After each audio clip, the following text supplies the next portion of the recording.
Everyone thinks the 1929 crash was the end. They are wrong. It was just the beginning. The stock market collapse of October 1929 certainly garnered headlines, etching itself into history. But for millions of ordinary Americans, the true financial apocalypse wasn't a sudden plummet of paper wealth. It was the slow, agonizing erosion of trust, culminating in a series of events that would literally erase their life savings overnight. Before the Great Depression, the American banking system was a patchwork of local, often under-regulated institutions.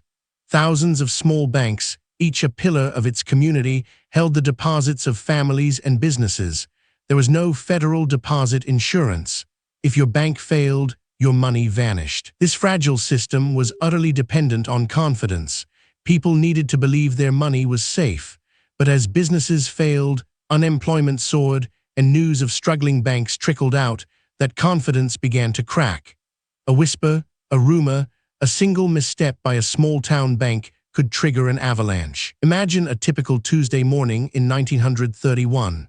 A farmer, needing to pay a bill, walks into his local bank. He notices a few more people than usual. Perhaps he overhears a hushed conversation about a business closing down. Then, someone else walks out, looking visibly agitated, carrying a stack of cash. This wasn't a coordinated attack. It was a contagion of fear. One withdrawal would prompt another. A few nervous individuals would become a small crowd. Soon, a line would snake out the door, each person desperate to retrieve their savings before the vault ran dry. This was the bank run. The mechanics were brutal. Banks operate on a fractional reserve system, meaning they only keep a small percentage of deposits on hand. The rest is invested or loaned out. A sudden demand for all deposits simply couldn't be met, even by perfectly solvent institutions. Panic, not insolvency, was often the true killer. A bank might be fundamentally sound, holding valuable assets, but if enough depositors lost faith, it was doomed.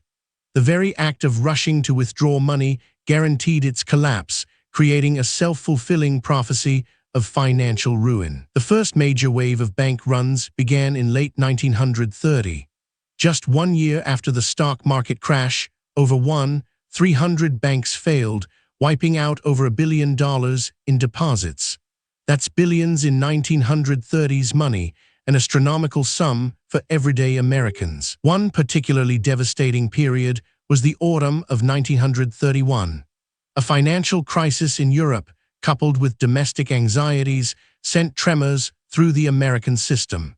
People saw what was happening abroad and feared it would spread, leading to even more intense runs here at home. Across the country, communities witnessed their financial anchors crumble. Families who had saved for decades for a home, for retirement, or for their children's education saw it all evaporate.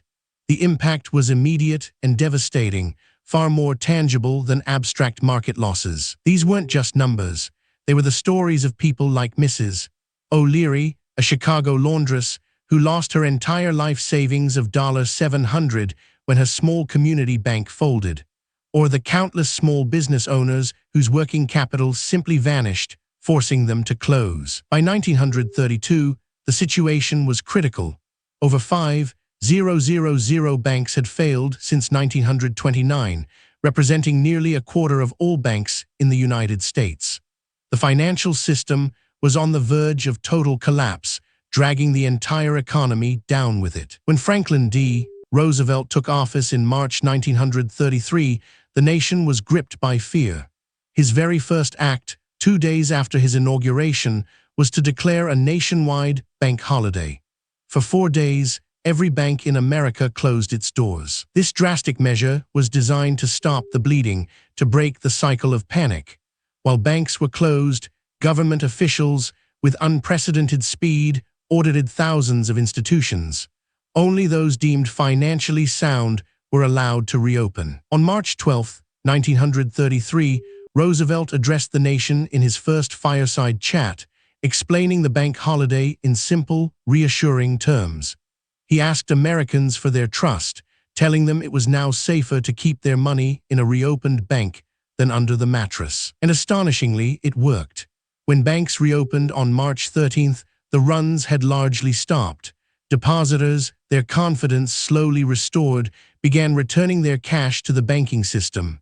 It was a pivotal moment, a testament to the power of leadership and collective trust. But the ultimate solution wasn't just a holiday, it was systemic reform. The Banking Act of 1933 created the Federal Deposit Insurance Corporation, the FDIC. This simple, yet revolutionary, agency-guaranteed individual bank deposits up to a certain amount. The FDIC fundamentally changed the psychology of banking. With federal insurance, the incentive to join a bank run evaporated. If your bank failed, the government would ensure you got your money back. Fear, the driving force of the bank runs, was largely defanged. The forgotten bank runs of the Great Depression serve as a stark reminder. Financial systems, no matter how robust they appear, are ultimately built on human trust. When that trust shatters, even the most formidable institutions can crumble, erasing fortunes and altering lives forever. Explore how another crisis of confidence nearly toppled the global economy in our next deep dive.